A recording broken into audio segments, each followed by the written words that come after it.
Hello everybody, we're going to be playing Tiny Bunny, which is available on Itch.io by Saikono. I think that's how you pronounce it. I apologize if that's not right. It's also on Steam, but it is a non-linear horror visual novel. So that's exciting. The art looks really nice, like a painterly sort of style. Everything falls into slumber when winter comes, but not this forest. There's something wandering, its snow-covered paths lurking behind black trees and taking whatever it considers due. It leaves behind bizarre rumors of voices calling you into the thicket of faces, looking to your windows of mysterious prints in the snow and a bunch of child-missing posters. Those who have heard the voice of the forest are beyond help. Their only option is to sink deeper and deeper into the cold embrace of horror, to face their final choice in that icy darkness, to stay alive or to stay human. The story takes place in a quiet, unremarkable village lost among the Serbian forest. The protagonist, Anton, had recently moved there with his family and was also almost immediately forced to witness and participate in a chain of unsettling events. It's a place where children go missing. The police are powerless. Search teams are combing out the forest, but they find no traces. Why then is Anton repeatedly coming across prints, bloodstains, and scraps of clothing? It almost feels like someone is putting up a show just for him. He is haunted by nightmares at first, which grow more and more frightening and bloody every night. They also grow increasingly real and beckoning. So that's the description. So that's a really long description. Sometimes these games don't have a description at all. So yeah, that's great. It also comes in 2 different languages, which I'm grateful for that they have English so I can play it and understand it. So let's start. It's also in black and white, which is nice.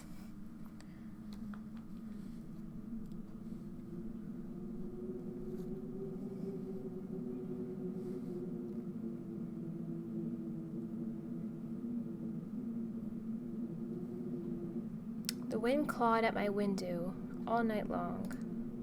It wandered the fields and howled like a hungry beast. An endless song weaved from all sorts of voices, shrill, gentle, sneery, twined in the air. They were shouting and laughing and arguing about something. Someone was running through snow while casting long shadows that would occasionally creep close to my bed. Our house had a mind of its own, the creaky old mind of a building that had seen a lot in its days and was seemingly trying to share its wisdom with the inhabitants. The lonely house faced the forest, and the dark green thicket gazed back with its hollow eyes, wrestling, whizzing, swaying back and forth. One could come out and stand at the edge of the forest to reassure themselves there was nobody behind the crooked trees. Fuzzy silhouettes swaying in the wind couldn't possibly do any harm. It's just a play of the light and shadow. Just a play. I knew it was just my imagination. I was already 12 after all. Still. Ooh. Oh, look, a fox. That's nice.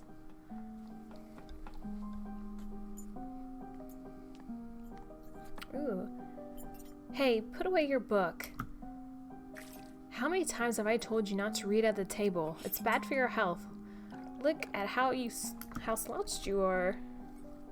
Reading is good though. This is so nice. Look at the shading. Look at this blend. I love that. That's so good. Oh, I didn't protest, and I put the book about Conan the Barbarian aside. I was stuck on a line I couldn't understand after reading it 3 times anyway. Olya had already finished her breakfast and was munching on some cookies. She was so enthusiastic, she almost looked like your typical girl from commercials. You're not going anywhere until you finished all of it. I, on the other hand, was still trying to drill a hole in the plate with my eyes as if it would make the porridge disappear. Hazy anxiousness welled up inside, all because of the previous sleepless night, the black forest around our house, and the gloomy wind. The longer I waited, the colder the lumpy white substance became.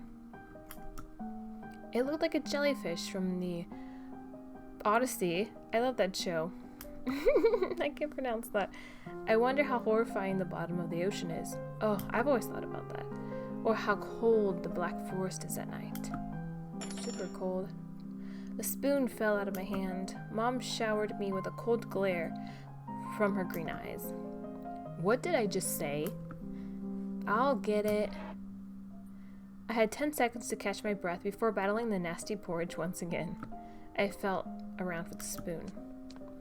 What is this, carved on the other side of the table? Karina. Ha, that's my mom's name. I guess she carved it out with something pointy when she was little. She sure was a rascal, damaging the furniture like that. She would scold me for a week if I did something similar, though. Should I remind her about it? No, she's been in a bit of bad mood lately. I imagine her being my age sitting under this table. I wonder, was Mom afraid of the dark back then? Or the sounds coming from the attic? Or the thick forest? I imagine my grandma coming into my little mom's room, sitting at the edge of her bed where Olya sleeps nowadays, and saying this in her soft, soothed voice. Taiga is a special place, little girl. It's watching you closely, sniffing you out, trying to discern what kind of beast you are. If you're a good sort, it won't abandon you in times of trouble. But if you're a bad apple, it'll grab you by the side and drag you under the ground. And that would be it. Grandma was caring. She never fought with anybody, never yelled, never swore. Those were the times without the maddening screams until late at night, without smashed dishes and mutual accusations. Our parents used to love each other back then. I remember listening in on one of their conversations by chance. They were talking about Grandma getting prepared for her own funeral. She had already bought a casket, and she called it her cute funeral box. It waited for its time in the closet patiently. It was black, upholstered with meat-colored material on the inside. I saw it when my grandma was getting buried. Okay. Strange choice of words. The house didn't change since the time she was alive, only all of the photos were gone.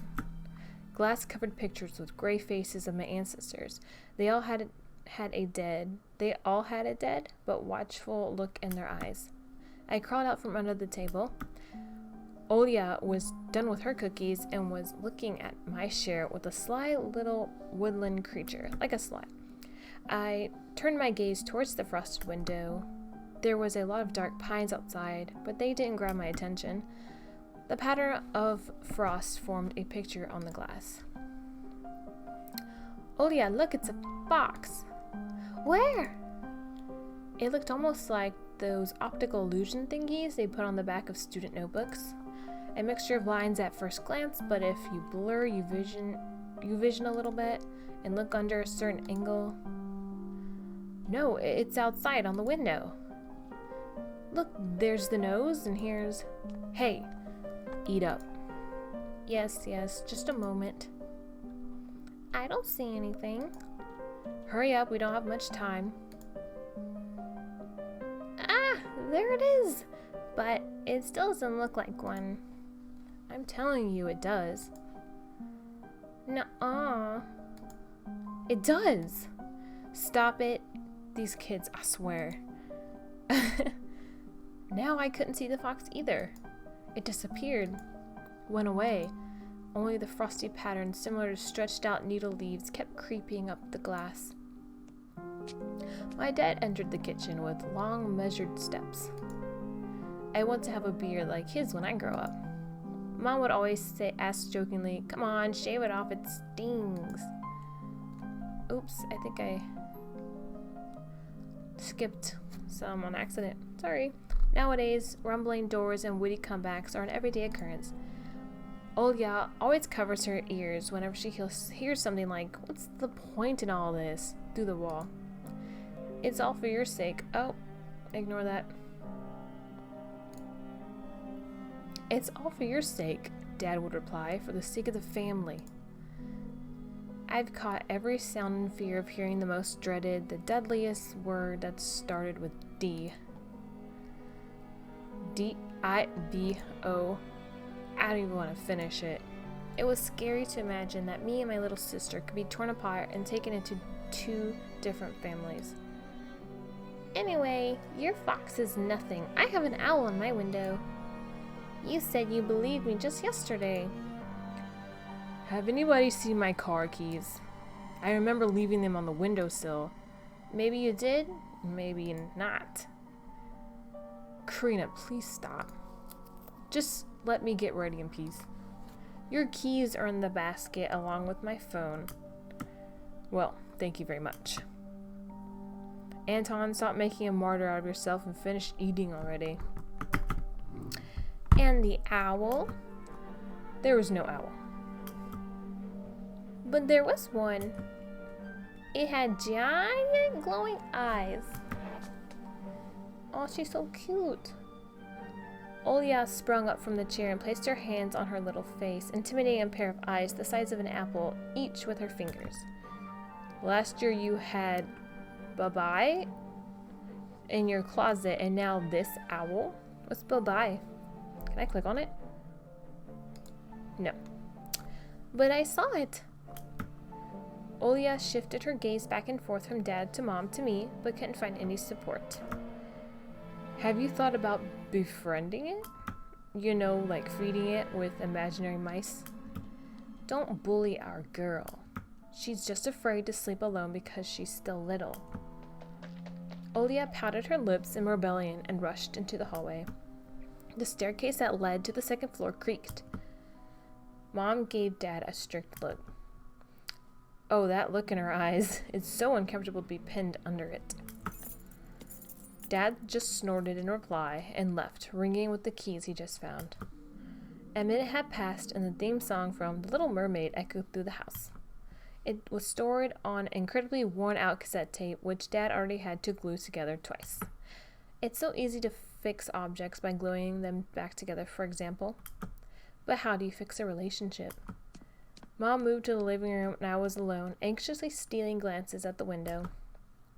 Dude, just eat your porridge outside the window. Olya had trouble sleeping ever since we moved to this house. Oh, she's so sad and cute and scared at the same time. Her eyelashes remind me of an anime character that I can't remember the name of. It also has like white eyelashes. She would toss and turn or curl up into a ball under her blanket. Sometimes she would jump up in the middle of the night and turn on the VCR. Cartoons helped to take her mind off the troubles we had with the move and our parents. Ooh. And then Olya said she saw that giant flying monster outside her window. She became obsessed with it. Our parents did everything in their power. They tried every little trick to get rid of those ridiculous fears. Olya refused to sleep alone and didn't believe that the owl was just one of her nightmares. After tonight, I was unsure what to make of my sister's words, what to think of it myself. Can nightmares be infectious? Just last night, I couldn't get a wink of sleep and ended up thinking of what to expect in my new school. There were a couple of days left before the beginning of a new term. My imagination drew long, twisting hallways that led to a classroom full of kids. But all the students behind their desks were simply dark figures cut out using a template. Circular holes gaped in the middle of their faces and pairs of eyes blinked inside those holes. It was as if some completely different creatures were looking at me from behind the flat, black silhouettes. Their cruel glares, filled with icy sneers, made me shiver from head to toe. Will I survive here? Won't they gang up on me and beat me down, stomp on me with their bloodied shoes? The dang school can burn for all I care. I just wished for anything to happen to it. Doesn't really matter what. I didn't want to go there that much.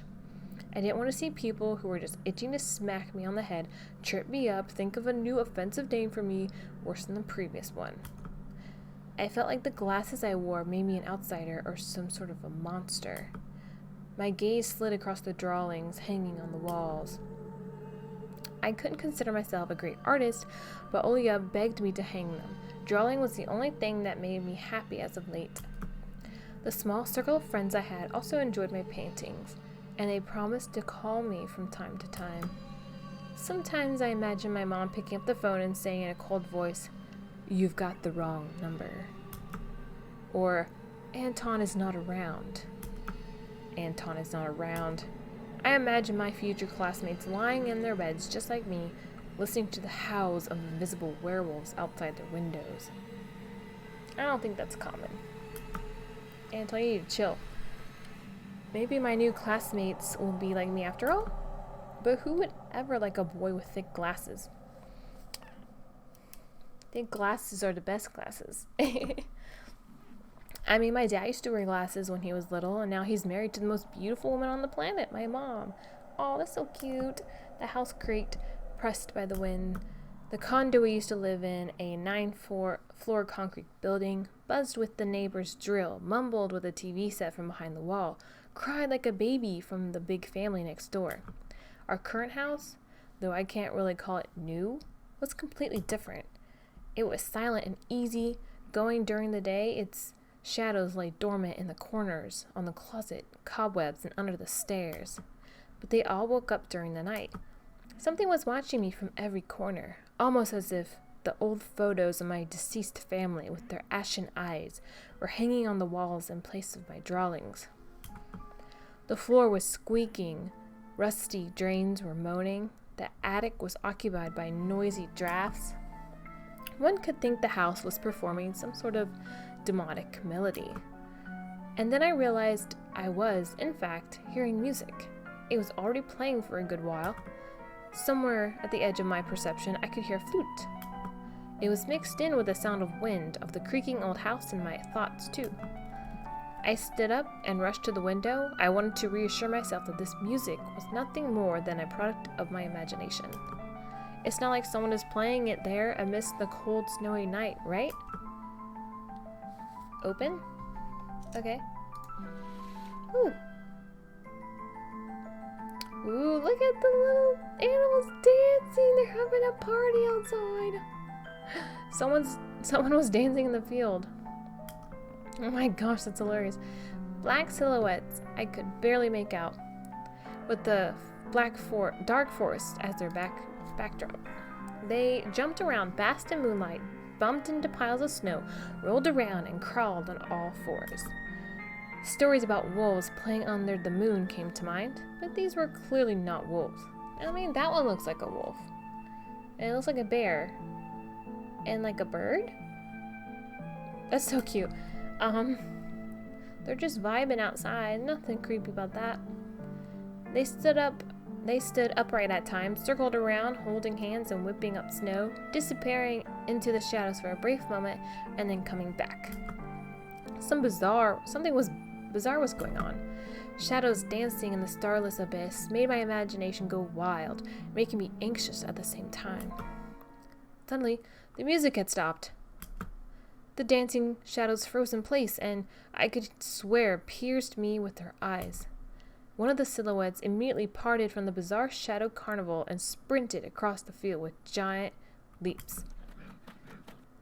It glided on squeaky snow without leaving any prints until it was devoured by the pitch-dark shadow of my house, which became even darker and thicker. My heart was jumping around like the bird inside a cage. I shut the curtains with a swift motion and stepped back towards the bed. They saw me! A freezing torrent of fear washed over me. I stood in the middle of a perfectly dark room and listened to some unwanted guest move and scrape around looking for an entrance. The sound moved to the right, then circled around the house. Now my guest should be at the front door. I jumped into the bed and covered myself with a blanket as if it could protect me. The shackles of fear locked my muscles. I remembered the funeral. My grandma lying there, hands crossed on her chest, her facial features sharp like that of a tin doll. Ants running up and down the legs of chairs that held my grandma's casket. I imagined those little creatures climbing up onto her head and pulling up her eyelids with their tiny legs. Jeez. Then her wrinkly eyeballs would once again move inside their sockets, and she'd be able to see her grandchildren. I was chanting the spell she taught me throughout the whole procedure. And now, lying under the blanket and listening to squeaks and howls, I was repeating the same words. On the island of Buyan, Bayan? Or Buyan? I'm gonna say Bayan. Underneath the blemished sun, in the sea of color blue, stands a cabin made of wood. There lay lard and ashen hair for the spawn from devil's lair, to feast and always leave alone God's faithful servant named Anton. Evil leave this house must. Ashes to ashes, dust. I'm not gonna lie, it just started thundering in my outside. Like, it's still sunny outside, and then there was like all this thunder. I'm like, what? That's ominous. It's really setting the mood. Ashes to ashes, dust to dust. Bizarre sound. The bizarre sounds had disappeared. I cautiously peeked out from under the blanket and saw curtains waving around like a hangman. And then the night doused me with a new portion of boiling terror. The sound scratched at my eardrums. In reality, something or someone was scratching at the front door, clawing at wood, demanding to be let in. The door was shut. Dad had become very cautious recently, so he installed a sturdy lock. I remember him staring at the forest intently as if he was looking for someone. Ashes to ashes, dust to dust. I hugged my knees, placing my chin beneath them, and drilled the door with my eyes. It was so flimsy and weak before the night darkness. And then the doorknob twitched slightly. Then it turned halfway, once, twice, as if the person who tried to enter had no hands. The doorknob tilted once more and then started clicking violently. My jaw cramped from fear, my wet fingers clutched the blanket. The door creaked open. The wind taunted me, moaning inside the tin drains. Now you'll see. The door was wide open. Darkness writhed inside the carnivorous mouth of a doorway. Carnivorous mouth. To me. It was as if the night itself was calling out to me, flapping its black wings and squeaking with rusty hinges. I was trembling and snared by the web of darkness that hung in the corners of my room, waiting for the one who weaved it to come out of the gaping black hole. To me. My abdomen tightened and my chest rose up, ready to exhale a desperate scream. But before I was able to do anything, the darkness asked me, "Tony, you asleep?" My sister's pale face protruded from the thick shadows. I almost screamed from relief. "Olya? I'm not sleeping. Did something happen?" Olya frowned and staked out her lower lip, a clear sign that she was about to cry. "It's there again, staring at me." "Shoo her away, Tony, please. I'm so scared." The fear that was tormenting me just a minute ago crawled away and hid somewhere in my stomach. I needed to calm Olya down. "It was just a dream, silly. Don't be scared. Dreams don't bite. No one's going to harm you." "Anton, we were just having a panic episode. Don't lie to your sister." Olya sobbed. She was trying her best to believe me, but was I sure myself? "I have an idea. Let's go to your room and watch the video Sleeping Beauty, for example. You like that cartoon, don't you?" "Why does the Sleeping Beauty have a prince and I have the scary bird?" That question took me by surprise. "All right, let's watch Cinderella." My thoughts became tangled, fuzzy. What was that? What studied me with its eyes while dancing feverishly under the moon? The darkness was clinging to the window, and it couldn't be fooled by Grandma's old chants. It couldn't be satisfied with a feast of lard and long ashen hair. "Tony, coming?" Yes, just a minute."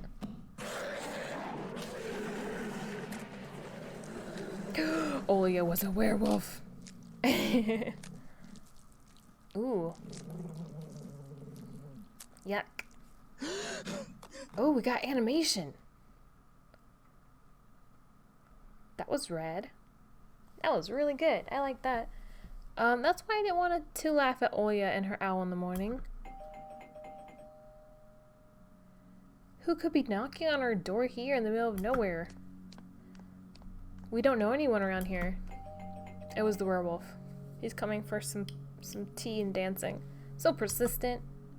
I felt extremely unsettled, just from a silly thought that our morning guest could have come from the woods.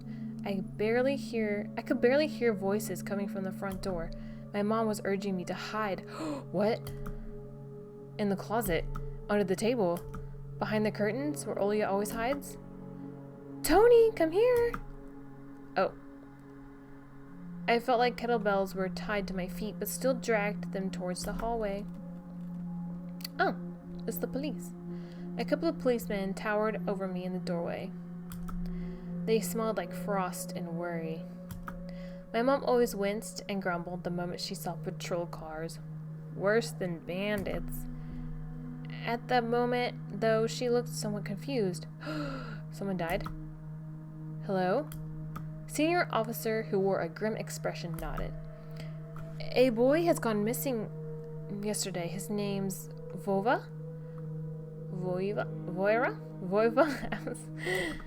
Look at this, please. Have you seen him? The policeman held out a photograph to me. Ooh, nice. A kitty? There was a ginger boy around the age of elementary school, pictured with a wall carpet as the backdrop. He had a striped cat in his hands and wore a wide smile. No, I haven't. Are you sure? Look closely. Where would I see him? I don't know anyone around here. I barely leave the house. Boy, same. Well, maybe you've seen him from the window? That's right, your windows look straight at the forest, don't they? The window. He's a werewolf. I don't know. The cat's a werewolf. Everybody's a werewolf. I don't know. No, I haven't seen anything. I see. His voice was tired, but his eyes, his stare, long and heavy, was full of suspicion. I squirmed unwittingly under the weight of guilt, which his giant shadow cast over me. The policeman finally tore his eyes from me and glanced over the hallway, the stairway, and the cracks in the ceiling, which I haven't noticed before for some reason. How do you like your new place, by the way? Getting used to it? Bit by bit. It's just our little daughter misses the city a lot. Misses the city, huh? Have the locals been treating you well? Yes, everything's all right. Thank you. The policeman pierced through me one more time with his gray eyes. My head started spinning. Can I help you somehow? I asked that in a shaky voice to look like a polite boy and to end this unpleasant conversation sooner. Now that I think about it, you look just like one of my nephews, little fella. He's a witty boy around your age, wears the same type of goggles. Goggles, what an a-hole. Always engrossed in reading those mystery novels. Told me he wants to enroll into police school when his family visited us this summer. Wanted to help other people, just like me, see? I felt uncomfortable, as if a distant relative and not a police officer stood before me. You know what? Little boys like you should stay at home, steer away from trouble. The times have changed so much. Mom interjected in a cold voice. You don't say. Well then, what grade are you in, Tony boy? 6. Have you made any friends here so far? Not yet. I'll be going to school for the first time after the break. Then I'll leave you my number just in case. Call me if you have any new info. The policemen were gone along with their shadows, the smell of cheap cologne in the photo of a smiling boy. His face still stood before my eyes. I thought about what he felt, being all alone right now. There. For some reason, I imagined the forest swaying in the wind. What did his poor parents feel? What would my parents do if I'd gone missing? Would they cry and thrash around hysterically? Or would they accuse each other like they always do and eventually forget about me? Mom, this Voa, did he go missing in our forest? Seems like it, poor child. I looked out the window, at the road. The police UAZ drove off towards the village. The officer's nephew came to mind when I was splitting off old paint from the windowsill. I remembered all the teenage mystery novels from the Black Kitty series I've read this summer. Your average boys and girls investigated all sorts of mysteries there. They looked for clues, spied on suspicious people, and after a set of amazing adventures, bam, solved any complicated case. They became local celebrities and must have made their parents real proud. I noticed a trail of policemen's footprints that led to the forest, and then it clicked in my head. Why don't I start an investigation all of my own? Maybe I'll find that lost boy, and I'll get my reward. Olia would be so happy. Anton, you're too afraid to even leave your room. Why would you go out into the forest? Like, this is the whole game. You're terrified of the forest. Why would you go out? What would the reward be? Did they say there was a reward? I don't think so. You're literally going to kill yourself if you go outside. And anyway, and not only Olia, mom, and dad too. Maybe they'll even forget about their quarrels for a while. Maybe they'll even save us from the D word. Dang.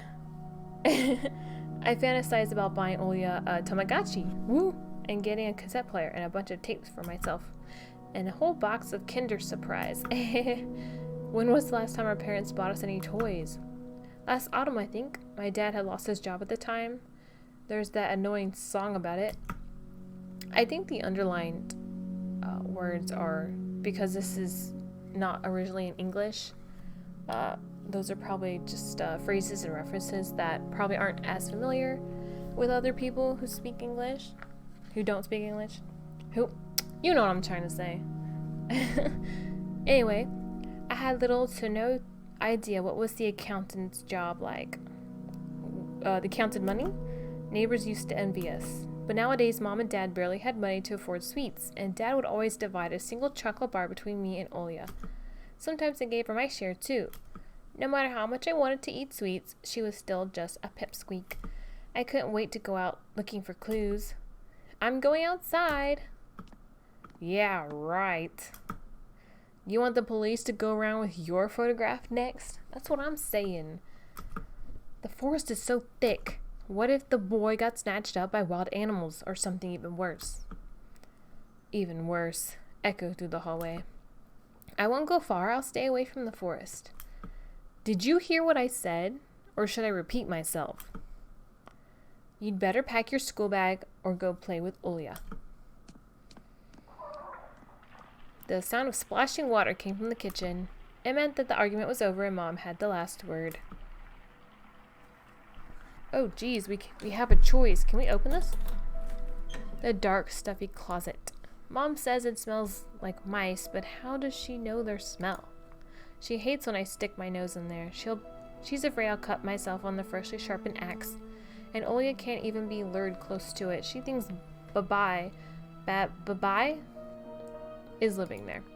I tried to help her fight her fears once. I opened the door and turned on a dim lamp so she would see there was nothing but cobwebs, Dad's tools, and scratched walls. And I like to hide in the closet and listen to Olia's count outside. 1, 2, 3. Better hide from me. And then drag her feet on the creaking floorboards, hoping that she won't need to look for me in the cramped monster's den. What does this little icon do? Oh, it's a glossary. Okay, cool. Babai is a Slavic folklore, a nocturnal spirit used by parents to threaten their ill-behaving children. So like a Krampus. UAZ is a Soviet and Russian off-road freight passenger car brand which was produced on the Car Factory. Black Kitty, a series of contemporary Russian original or translated teen mystery books. Accountant, a song by all-female Soviet pop band by the name of combination that was widely popular in the early 90s. Well, that's cool. I like that. Very informative. What does this icon do? Oh, you can click on other things. My mom's peg top, a family relic. Oops. She stared at the dancing spindle as if it could show her something, a fairy tale or maybe even our future.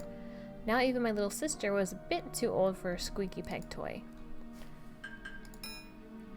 This cross has seen so many people come and go in the house. It was black, as if it absorbed all human sin from the long years it was hanging under the ceiling. After Grandma died, Mom was going to take it off and hang a horseshoe in its place as a lucky charm, but she cut herself with the cross's sharp corner and almost fell from the stepladder. Dad called it a sign from above and ordered the cross to be left alone in its rightful place. My parents prohibit me from making long-distance calls, but from time to time I really want to hear my old friends. Sometimes I would just pick up the phone, listen to the low hum of the zoomer and the distant crackling, imagining the wind howling in the ice-laden chords. This is really well written. Anton! I'll whip you if you make a single step out the door. Okay. She is pretty. This is really nicely done. I love the background and the little textures it has, sort of.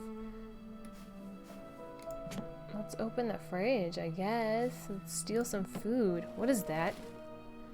Grandma kept ice cream for me and Olya there, but now I could only see meat bits for soup and clumped together pelmeni?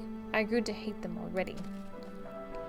Pelmeni is a Russian variety of dumplings made by boiling thin, unleavened dough filled with mincemeat.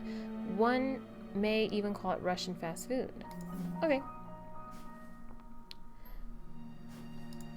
Can't click on anything else. There's pills in here. Anyway.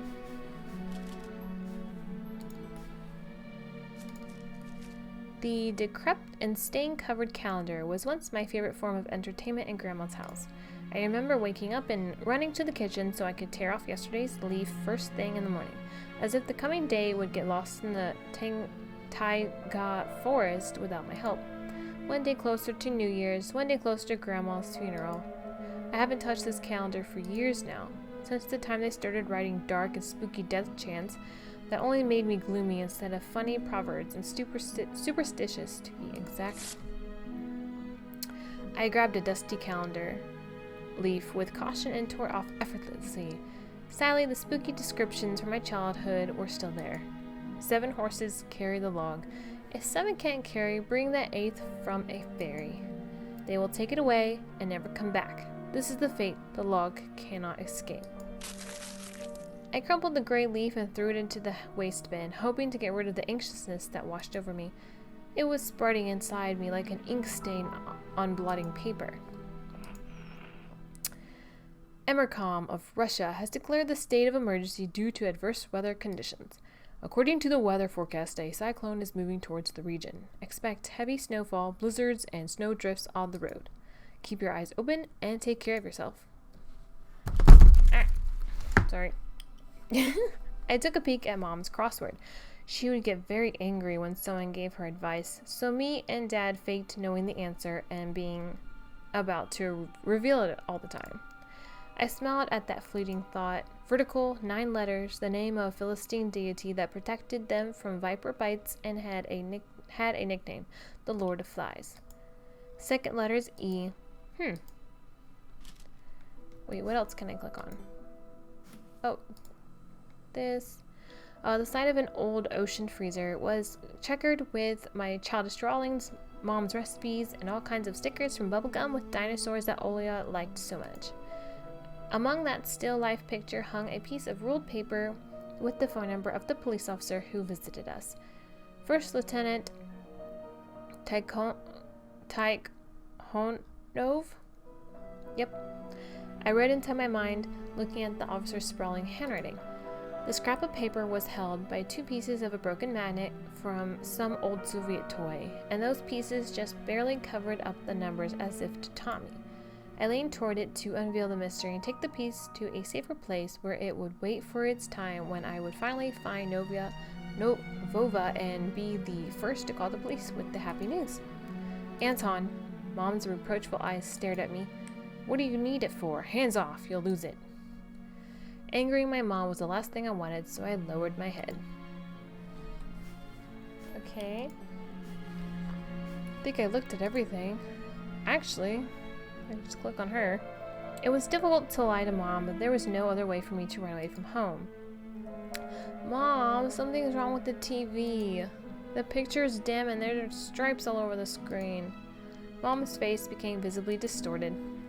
Are you're killing me here. So have you had enough of shooting those stupid ducks now? Told you the kinescope will go dim because of your console. Where will we find a TV technician in this hole, huh? Maybe it's just the settings? Please go see for yourself. Strange, it worked fine in the morning. Maybe the snowfall caused it? Mom rubbed her hands clean on her apron and went to Olia's room. Ha, we got him. Boop. We're leaving. Well, that easy. I opened the front gate and went into the field, carefully so my mom wouldn't see me from the window. When I crossed half of the distance towards the forest, the snow piles became as high as my knees. I remembered my nightly fears. Oops. No, I didn't mean to do that. Wait, backlog. Oh, okay, cool. Oh, I thought that would go back so I can... Okay. Carefully so my mom wouldn't see from the window, I crossed half of the distance towards the forest. The snow piles became as high as my knees. I remember my nightly fears. The silhouettes I saw were around here. They were jumping around holding hands. Okay, those are the ones I missed. That hypnotizing music started playing in my head all on its own. In the light of day, those distant figures felt like a simple dream. The sun turned my nightmares to ash, but the aftertaste was still there, distant ringing in my ears, distorted shadows crawling on the snow alongside me, and a barely audible whisper in my head, blurry and almost kind. Everything was silent, so silent I felt like the world was totally empty. No ground, no sky, no parents, no Olia. The time reached its limit. A one-way trip that ended at the forest's piney stockade. Sometimes silence was much more scary than any scream. Our parents would scream at each other while arguing, and both me and Olia turned to stone listening to them. But then always came the ringing silence. Our apartment became numb a couple of days before we departed. It was hard to remember the last time Mom and Dad joked around, laughing, or spent time together, almost like if it was a previous life. When they kissed with Olia present, she always frowned and snorted in a funny way. But one day it all changed. Something important had left our home, and something scary filled the remaining void. It was as if a fire broke out and our parents were hurriedly packing our belongings, trying to save themselves and us. From who, though? From the people with dead, cold eyes who sometimes visited us in our previous home? Geez. The eyes that only saw balls of worms on the black ground and everything.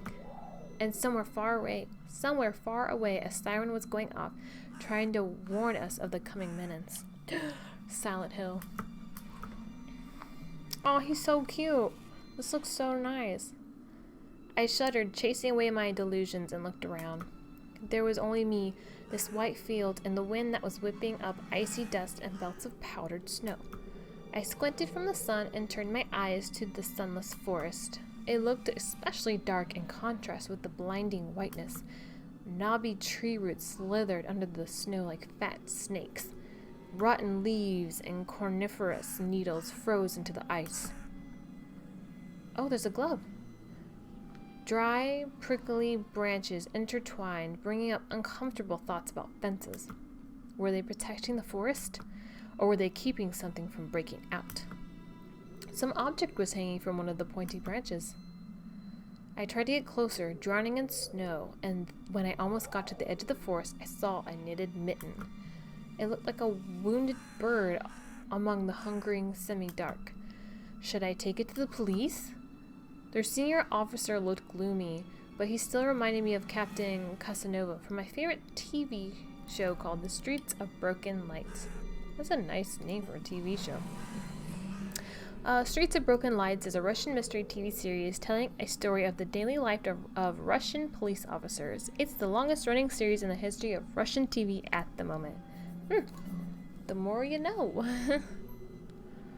Okay, let's put the mouse here. He was also always anxious, with a tired look in his eyes, but still brave and strong. Will this mitten help them find the lost boy? Vova! I heard a distant shout, looked like it came from the river. Vova! As if the trees were calling out to someone. Vova! Resounded closer to me. There was someone standing there behind the trees, hiding. Vova? I knew someone was looking for the lost boy, but still, there was something unsettling about that figure. Its stillness, how it was bent unnaturally towards the ground. Its blackness. There's no one there, just branches and roots. It's all just my imagination. A nearby bird flapped its wings loudly. Ooh. A shadow split from the tree and disappeared from my sight. I looked away for just a moment, but when I turned my gaze back to the same place, it was gone. So, it was my imagination after all. Silence reigned for a painfully long time.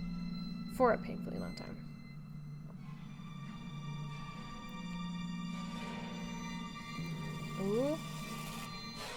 Footprints? My muscles were tightly sprung, my heart was beating somewhere in my throat. Any noise, any little movement, any small whisper from the thicket, and I'd sprint. But nothing of the sort happened. Look at that mitten. I looked at that mitten once more. We're gonna take it. Go, go, go. I decided to take the lonely mitten from the branch. Vova!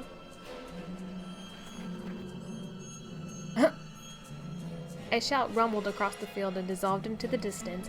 No echo, no hope for reply. Can I click on anything? I stepped towards the bristly trees and tried to claim my find. It didn't budge.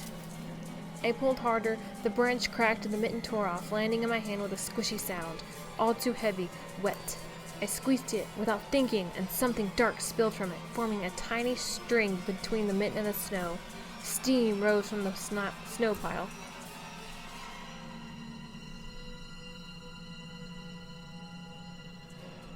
That looks really good, I'm not gonna lie. That literally looks like a photograph. I froze in place, studying my palms in disgust. Red. The sound of cracking branches invaded the silence. I didn't have to think twice before running away. Yeet. Someone was chasing me from the darkness, breaking pine branches, closing the distance with great leaps. Snow was slowing me down. Crazy thoughts flew through my mind. I'll get caught. They'll get me. I'll get dragged into the thicket. I'll be gone forever. But there was one more voice, probably one of reason. It gave me strength, spurred me on. You can do it. Don't stop. I heard an animal roar behind me. It was so loud my ears went numb. It felt like the sound had come from a pack of hungry beasts rather than a single one. Their nostrils sucked in freezing cold air. They sensed my fear. Two giant wings flapped above my head. An enormous shadow flew over the clearing. A hoot, a wheeze. The roars were coming from all directions now. From the dried-up raspberry bush, from twisted pines, from under the windfall. Hurry, run, don't look back. It felt like I was inside a nightmare. The snowy clearing became vicious, like quicksand. I was stuck in place. I pulled my leg from the mushy trap just to be caught in a new one, even deeper than before. I continued to drown, sinking deeper and deeper with every desperate push. Was snow ever this sticky? I screamed in horror after realizing this wasn't snow. Someone or something in the snow pile was clutching my pants. I gathered all my strength and rushed forward. The pressure on my leg was gone. My boot slipped out of the hole and my soles were on a hard surface again. I reached a clear path with one jump. From there, ran to my house. Whew. Its gloomy facade didn't look threatening now. The house was my line of defense from the shadows that flapped their wings and the creatures that were hidden under the snow. I tipped over the doorstep and smashed into the door.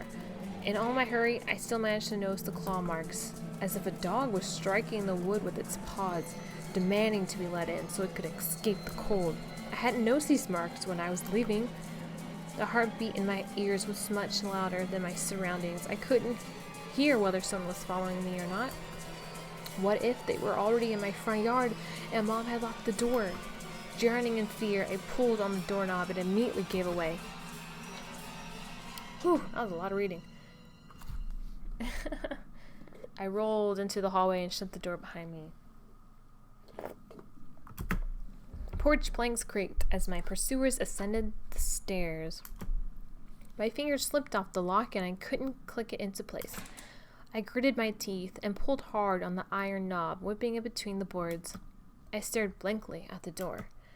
Someone was standing on the other side of the pitiful, flimsy barrier that was probably less useful than blankets.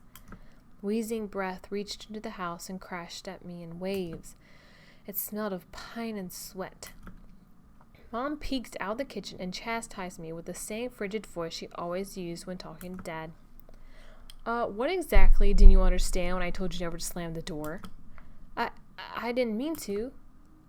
I snuck a glance at the door. The smell was gone, and the breath was too. If there was someone in the first place, of course. Here, mere 5 meters away, my mom, my fear, was slowly weakening, melting like snow in spring, and with it the last bit of strength I had left my body too. My legs gave way. I propped myself up against the wall so I wouldn't fall over. Mom's expression had changed immediately. The cold mask of strictness and detachment was gone. Mom looked the same as before all those quarrels. She saw my condition at last, my wet pants plastered with snow. Where have you been? What did I tell you, huh? I told you to stay home. Am I nothing to you? I got afraid she would cry. I reached out to her like I was very little and wanted her to cuddle me. But Mom regained her composure fast and put on her usual face. Her eyes shined like steel. Her voice rang out.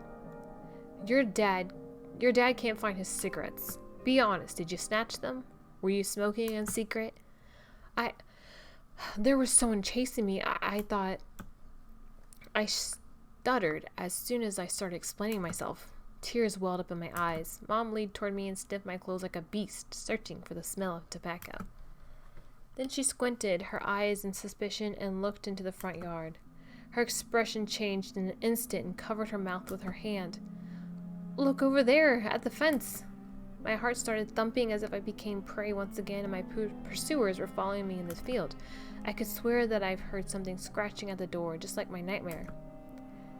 Mom beckoned me with her finger and I gathered all my remaining bravery to look into the kitchen window facing my fear. I could barely discern some hairy silhouettes swimming in snow through the icy winter patterns on the glass. Dogs? Just a small pack of strays with no name and owner, barely reminding of the hungry monsters that live on the edge of the forest. Is the blood not real? Like, does she not see that her boy is, like, covered in blood? Like, excuse me? Excuse me, Mom, I'm bleeding, or I found blood. Can you say this, Anton? That's what I want to know. Oh boy, were you scared of them? I think they'd rather be scared of you, Anton. They were chasing me like a bunny. What if they were rabid? The smile had slowly disappeared from Mom's face. She now looked at the dogs as if it were her first time seeing them. What if they attacked Olia? Mom, I wish your dad should just shoot them all. What? But they're puppies. Mom, look, they're alive. Huh? What? Are they your friend or foe after all? Make up your mind. You're not a little kid already. You're not a little kid already? Yep. Mom sighed in annoyance, and I felt so bitter that I bit my lower lip and fixed my gaze on the cobweb-ridden corner. Well, some detective I am. In reality, I wasn't risking my life among monsters, but rather my pants among a pack of stupid strays. And for what? What use do I have for this? Mitten. Of course! A dark and sticky mitten that belonged to the lost boy made a squishy sound in my hand. Seems like I was clutching it the whole time. This was my trump card as a detective. I hurried to present this clue to my mom. Mom looked at Vova's mitten. Oh, jeez. How did she not see this?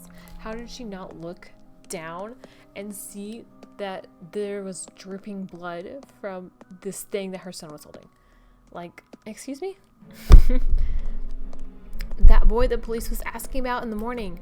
It's drenched in blood. I found it hanging on a tree. I can show where. Let's call the police like the officer told us to. Mom, look. Ew. A shadow of doubt slowly crept into Mom's contorted face, as if she was trying to remember something distant, like someone tries to remember their dream, but the image slips away. Stop it this moment. Olia will go insane if she hears you. She already has trouble sleeping and whines all the time. And you joke about this? Oh. At that moment, I realized the mitten was actually wet from snow. There was no blood whatsoever. I wanted to sink through the floor from embarrassment. Aww. Break. Come here, my boy who cried wolf. Oh, don't just stand there. Come take your pills. Oh, those were his pills in the refrigerator? A golden-colored pill reminiscent of a dead wasp fell into my palm. I already took one during breakfast. Don't talk over me. I told you to stay home, and you... Dad would have given you a good whipping for that. Come on, take it, or you won't be able to sleep at night, and you have school tomorrow. So I had to swallow the bitter medication, drinking it down with similarly awful water that gave off a taste of chlorine. Maybe it wasn't Vova's mitten. Maybe it wasn't a mitten at all. Just like the forest monsters. And Olia's owl. Am I going mad? Oh. What?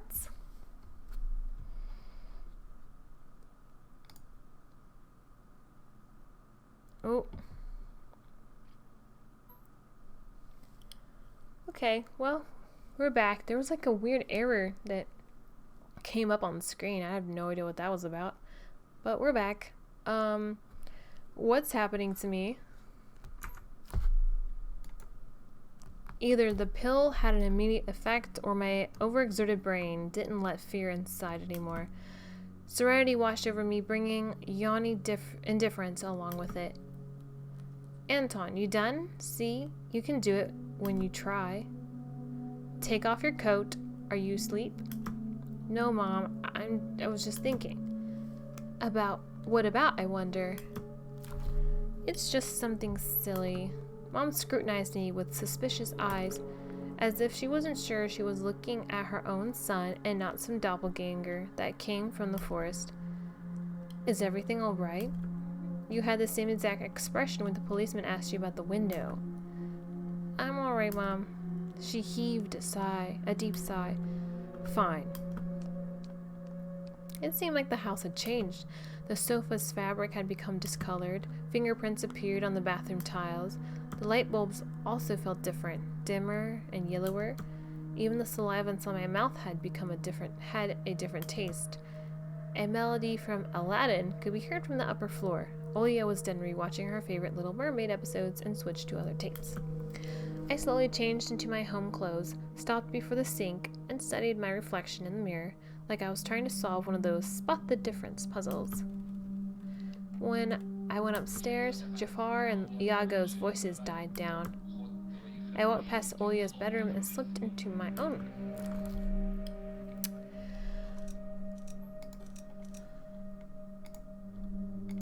Okay. Monsters, Ghosts, UFOs. The Encyclopedia of Paranormal Phenomenon from Rosen Publishing. I've learned about the Loch Ness Monster, Medusa Gorgon, and Bigfoot from there. Olia is always scared of the book. She can barely handle sifting through the monster and alien sections with me, but the middle part where they start to talk about ghosts really freaked her out. I remember hunting ghosts after I read that book. I measured the distance between items on my table every evening and checked if they moved due to some supernatural force come in the morning. They didn't. But to be honest, what was I expecting? To meet Casper the Ghost? Oh. I dreamt of becoming an artist since Dad bought me my first comic book. Fly magazine was the coolest. I especially liked the big space related edition with alien monsters and that funny episode about a Gardme? Ganderme? I started drawing all kinds of stuff since that day, and I seem to be getting pretty good at it. One of my letters even got published in Fly once. Maybe someday they'll even publish my comic? Wait a second. What is this? I see you. I see you. Fly, the first Soviet and Russian periodic adult comics magazine, extremely popular during the crazy 90s. What made the magazine stood out was the refusal to use materials from its foreign counterparts. Okay. My Triceratops figurine. I know about all sorts of dinosaurs. Velociraptors, Afrovenators, Hypsilophodons. I remember going to the movies to see Jurassic Park back when we still lived in the city and taking pictures with a T-Rex in the hall. It turned its head and roared. It was awesome. And beside it was a Robotech transformer. I love this cartoon. When a jet fighter speeds up in the intro among the sounds of blaster fire, you know your next 20 minutes will surely be amazing. Zentradai space station is captured. Rick, get ready for battle.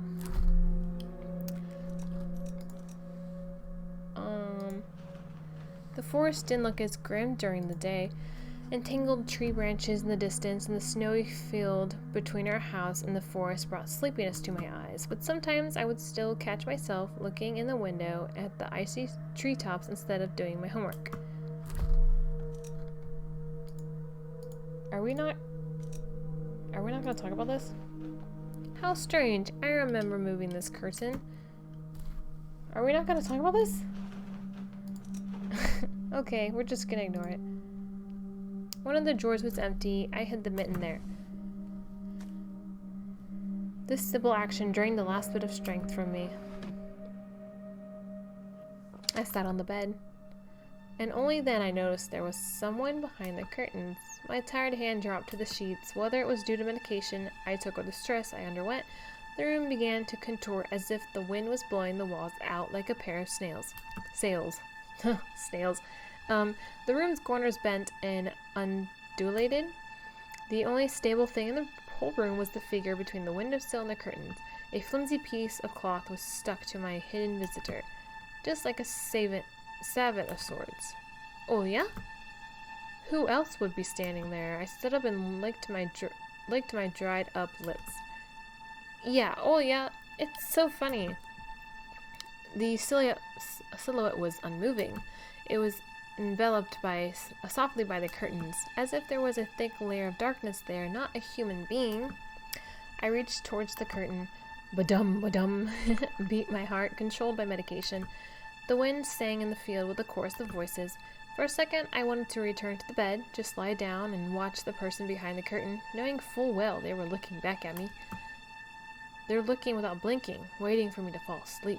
Plastic rings rustled against the holder when I pulled over the curtain. Yep, gotcha! I knew it was even the beginning. A blindingly bright halo lit up above Olya's head, and the setting sun as the background. My sister was shining. When she was just a baby, Dad always used to say she was shining with happiness. I always retorted, "But Dad, she's not some flashlight." But I brought her to the window one day, and sunlight poured on her smiling face. It felt like I was holding a child Bowen from light. Bowen? I saw everything. Oh, really? What did you hide? She was just like my mom when she was little, before she put on her sad mask of tiredness and switched her commanding tone of voice. It's nothing, just... Olya ran up to the table and her eyes round and asked, "You stole something and you hid it there. Are you a thief?" What? Don't be stupid. I didn't steal anything. A clear image came to mind, that mitten hanging from a tree branch. What if I did steal it after all? From the forest, from the tilted figure standing behind black trees? Olya could be selfish and stubborn when she wanted. Then show me. Swear that you won't tell anyone, then I'll show you. Olya swore a plotting smile. I swear on Mom's heart. An oath she heard in one of the movies about the pioneers we watched. Don't say things like that. Olya nodded and made a gesture with her hand, locking her mouth with an imaginary key. She was filled with curiosity that was splashing in her giant eyes. I opened the drawer and Olya leaned in, holding her breath. It looked like there was not just a simple mitten, but some sort of exotic creature. Is this someone's mitten? She said that as if she couldn't understand what she saw. A certain boy lost it and got lost himself. Now, you do understand how dangerous it is for kids to wander into the forest, right? He must be really cold out there. Will they find him? They will. The police is going house to house, showing his photo to everybody. Oh, my glasses keep falling off. Olia traversed the room with care and pressed her tiny palms against the window. Why are they going to houses and not the forest? Are they scared? The question caught me off guard. The police isn't scared of anything. Yeah, right, flashed in my clouded mind. Did they really check every nook and cranny where darkness, cold, and whispers of icy branches dwell?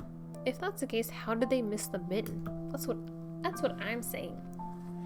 Or did it appear later for me?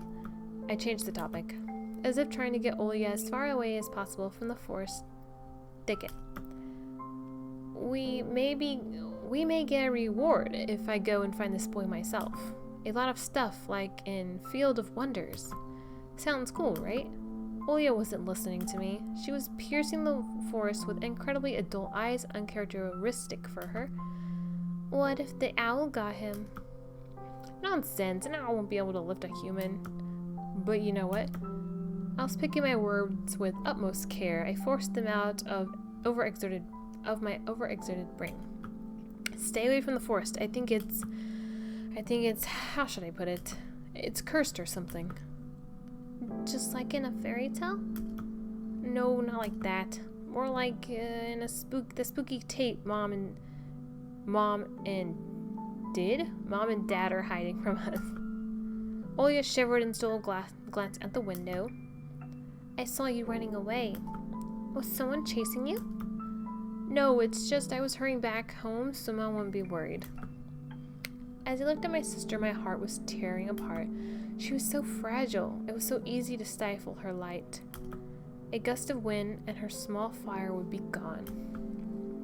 You're lucky. Mom won't even let me go outside. I'm like a princess in the tower. Can't go anywhere. I'll die from boredom here. You're wrong. No one has ever died of boredom. And you have me and your cartoons, and Mom and Dad will be good to each other soon. You know what I would wish for on my next birthday? I'd wish for Mom and Dad to turn into children so we could go and play together like we used to. Yeah, if you'd make them as small as bugs, we could place them into a little box. Olia giggled and tugged at my sleeve. Tony, let's watch Aladdin. Fatigue won over my desire to be with my little sister. I was washed over by some sort of heinous apathy. I'm too tired. I don't want to. Come on. It's so boring alone and Mom is always busy. We can pick a cartoon you haven't seen before.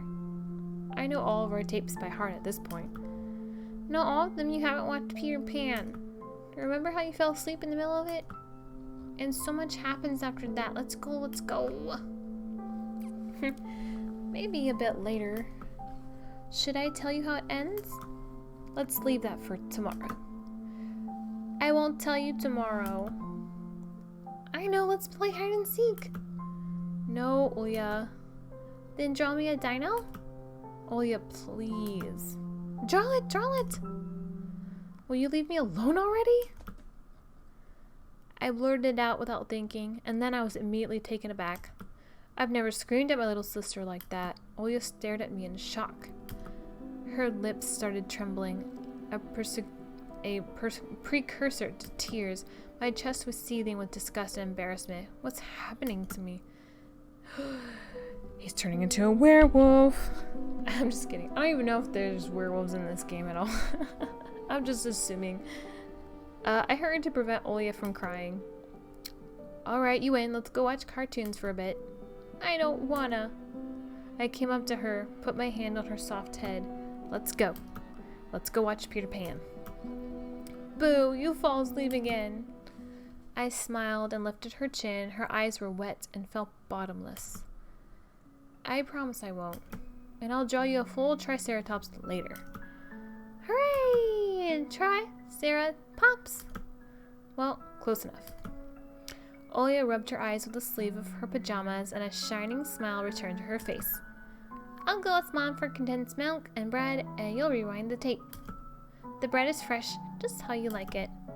Alright, just be careful not to spill the milk, or you'll get yelled at again. Wanna bet I won't spill it? The tape is somewhere in the nightstand, look for it. Olio disappeared into the doorway and dragged my feet into the neighboring room.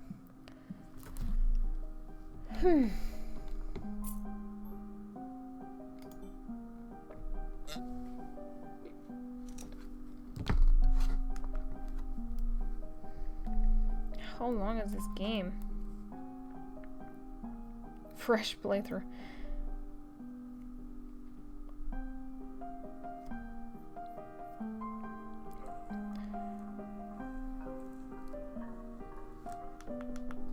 What is this?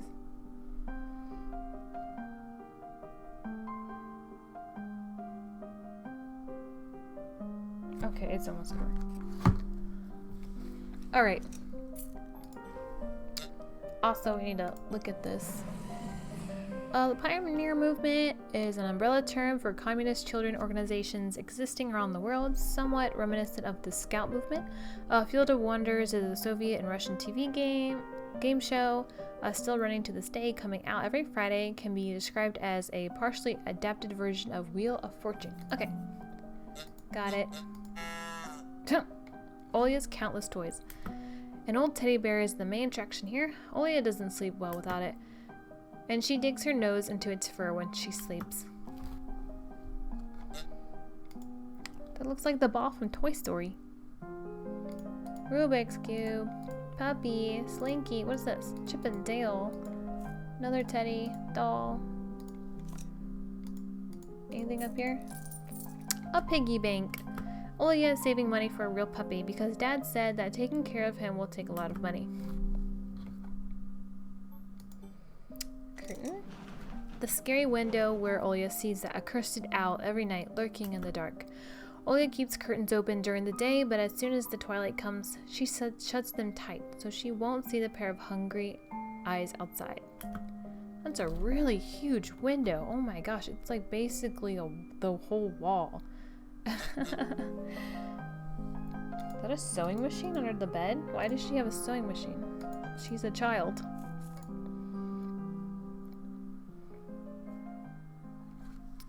The old photon TV was gathering dust in the corner. All that was left was clicking the button on the front panel. Ooh, I like his reflection in the TV screen. The tube warmed up and familiar white noise started dancing on the black screen. I almost reached out to turn on the VCR when the noise calmed down and a blurry image appeared for a moment. It's the forest. It was a dark taigan forest.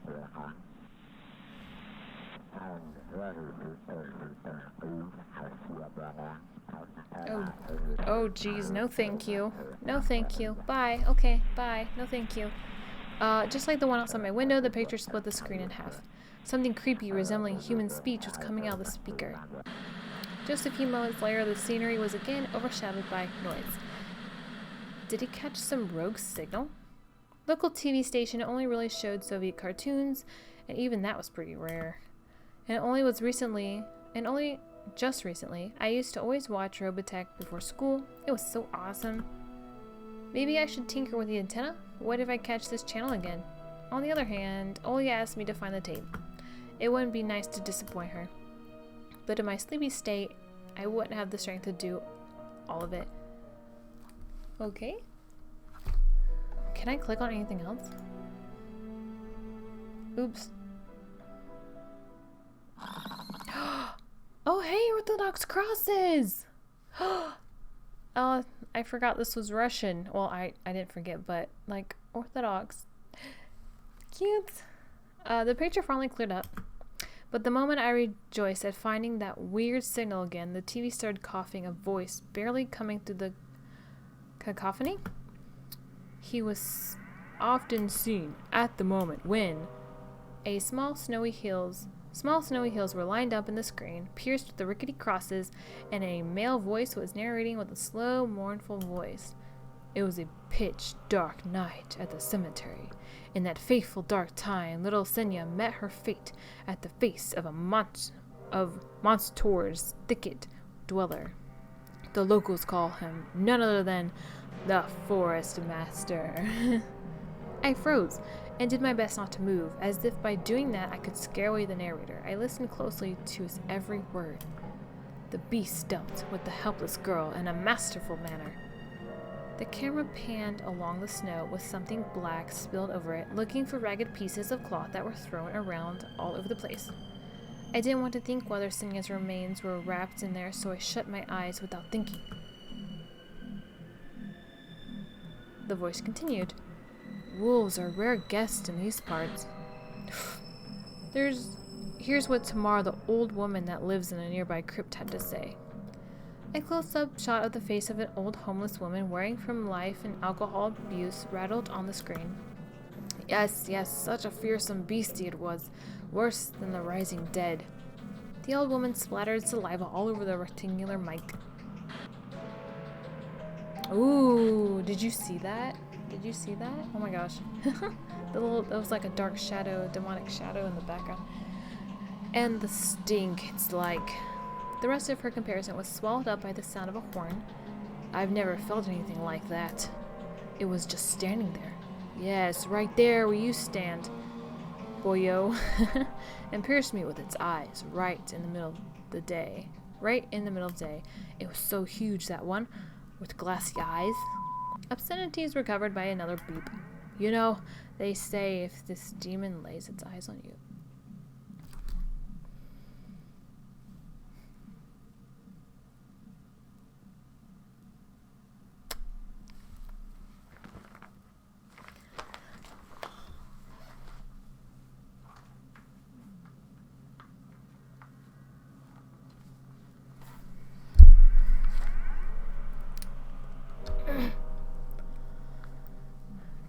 You know, they say if this... You know, they say if this demon lays its eyes on you, it'll snatch you, put you into his bag, and you're done. But he won't touch me. Likes me, it seems. So they even call me the devil's wench. And it's definitely true. The carnivorous monster will not touch those who fell to the level of forest beasts, going for the innocent child's blood instead. Master of the Forest's presence is felt more and more on the outskirts of our country. Torn between believing in what was said and shrugging it away, I decided to record the remaining part of the documentary for some reason. I quickly grabbed the tape that was on top of the TV and put it into the VCR without even looking at the cover. No. No. Please don't record over Peter Pan. Please don't do this. I pressed record, turned the sound up, and paid attention to the slipping signal. It's not called the Forest Masters for nothing. All of the animals obey it. Be they hairy or feathery, they're all precursors for its appearance. If you hear howls in the distance, then it most likely already knows where you live. If you find animal prints all over your doorstep and birds watching you from the trees, you'd better hide. It's already coming for you. And if you wake up at night and see a pair of eyes in your window, then soon, ... soon.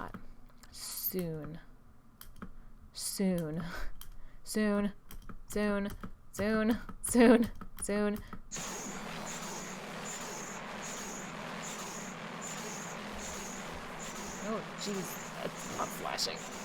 The TV suddenly went mad and looped the last word over and over, piercing my ears.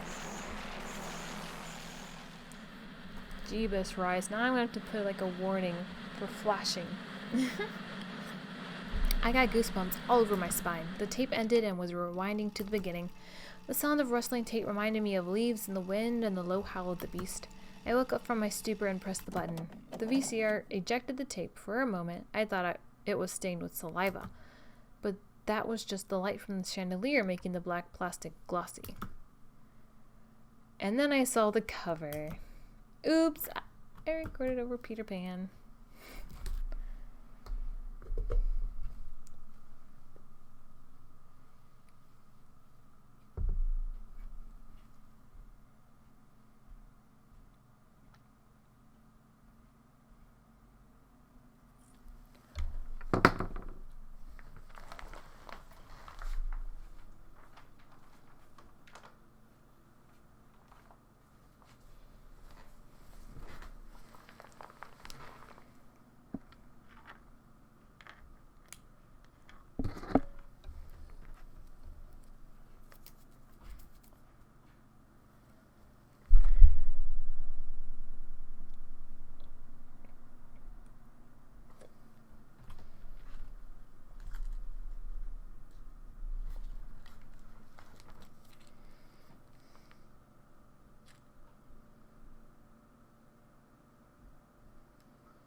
What is he doing?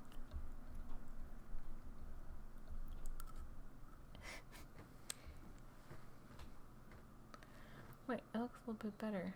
Oh, it doesn't. Maybe I should. No, that doesn't help.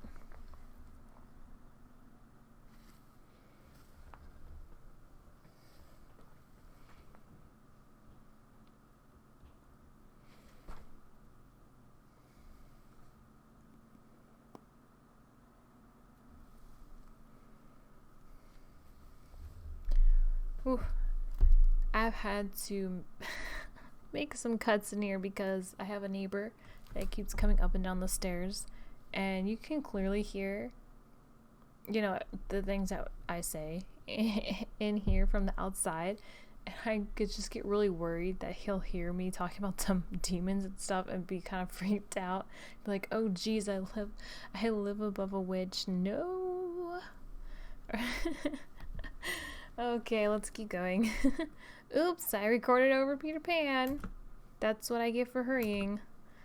It was bad enough that I ruined Olia's cartoon, but I also put this creepy stuff over it. I can't let her see this. We'll drown in tears. I snuck a glance at the door. I could hear the clatter of glass and the squeaking floorboards. Olia appeared in the doorway. You haven't started without me, have you? My sister brought the tray with unevenly cut bread and a whole can of condensed milk. Aw, that's so cute. No. I was looking for the tape.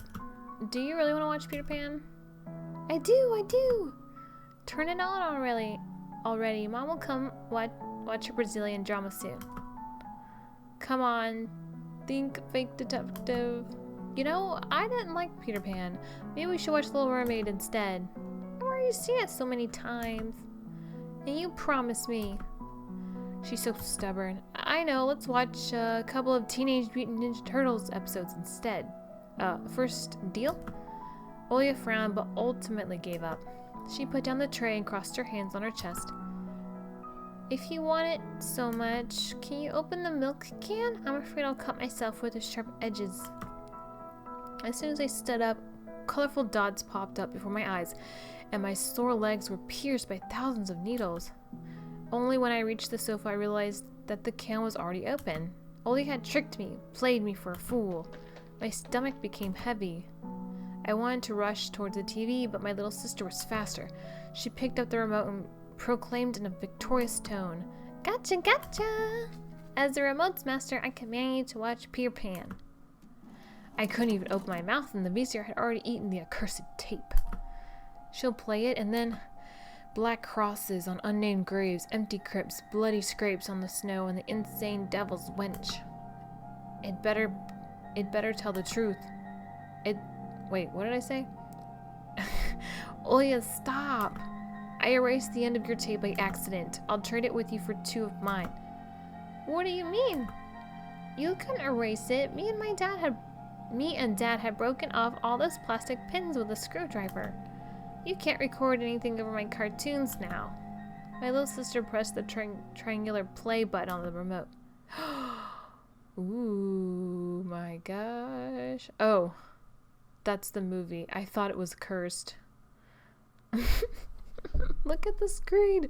I squeezed on the inside, awaiting the out-of-this-world voice of the narrator, but I saw the duel between Peter Pan and Captain Hook instead. I sighed in relief. My head, heavy as a leaden ball, now rested in my hands. Oya smiled in joy. She put the tape on rewind and started spreading milk over her bread. And when the cartoon started, she forgot about everything in the world. As if she really got transported to the Neverland like she always wished. To be honest, I also imagined myself there in a land where no one ever ages, where no one argues over little things, where no one listens to fights and the sound of broken plates at night. But now Peter Pan's land was especially far away from me. My thoughts dragged on, stumbled upon the horned beast that awaited me among the trees, and the narrator's mournful voice haunted me, sliding over bushes and ravines, like a winged carnivore would track its prey. It felt like I was dreaming with my eyes still open. Then my sister's scream pulled me back to reality. "Tony, shut the curtains fast!" "Why?" "No one's watching you." "It's dark, and when it's dark, the owl comes. I'm scared." I got off bed, fighting with my drowsiness, and closed the curtains. But they're already closed. Oh wait, no they're not. I did my best not to look outside towards the treetops, towards the taiga forest, which seemingly drew closer and closer. Of course, it was just a visual effect from shadows of branches scraping the snow. "Tony, Mom thinks I made the owl up. And Dad, too, thinks I'm a liar since I'm small. But the owl exists. Honestly, it does. Do you believe me? That it comes every night and... I swiftly grabbed Olya's hand and looked her in the eyes. I was trying to transfer at least some of my courage and determination, but did I really have those qualities? "Yes, I believe you, alright? Just don't nag our parents about it anymore. And they're already dealing with a lot, so they'll just get mad at you. Come and tell me if anything happens. And don't look out the window." "But it wants me to look." "It doesn't matter. Act like it doesn't exist and never existed, like it's made up, just like Mom and Dad say. It'll get tired of waiting and fly away." Alrighty. It was madness, but after everything that's happened recently, I was more and more inclined to believe Olya's owl existed.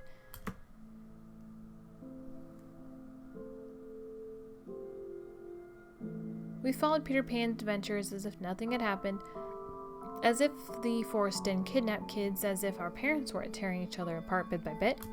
Captain Hook was running away from a crocodile, and Captain Pan was headed to London on a gilded sailboat. By some miracle, I lasted longer than my little sister. Olya's eyes had dropped. She stared, snorting lightly, resting her chin on the side of the bed. The chorus was singing the ending song. The world of Disney was lit up by a silvery moon. Yep, another moon peeked from under the first one, scary and wan, hanging over the taiga forest. The horrific report got recorded right over the credits. My throat went dry, my pulse became faster. I looked towards Olya. She smacked her lips in her sleep. I squeezed the remote with all my might, ready to press stop at any moment. I rewound the recording, checked if it was intact, and then carefully took out the tape. The protective pin was still in place. I stood up and left Olya's room.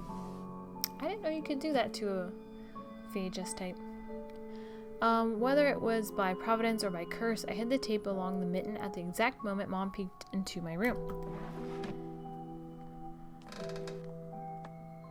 Enough playing around. It's your first day at school tomorrow. Go to bed. You should sleep properly. You don't want to be teased for being sleepy, right? Adults think everything is so simple, as if sound sleep wouldn't ensure my classmates would like me.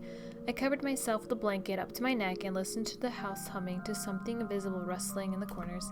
My inner voice had a question for me. Do I want to hear that mysterious flute again?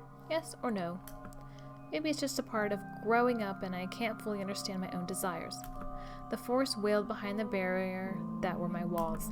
Some ethereal entity wandered the fields. Branches shook as if calling for me. The wind howled on in the night. My thoughts were like annoying flies that entered my head before becoming weak and tangled. I didn't notice how I fell into slumber.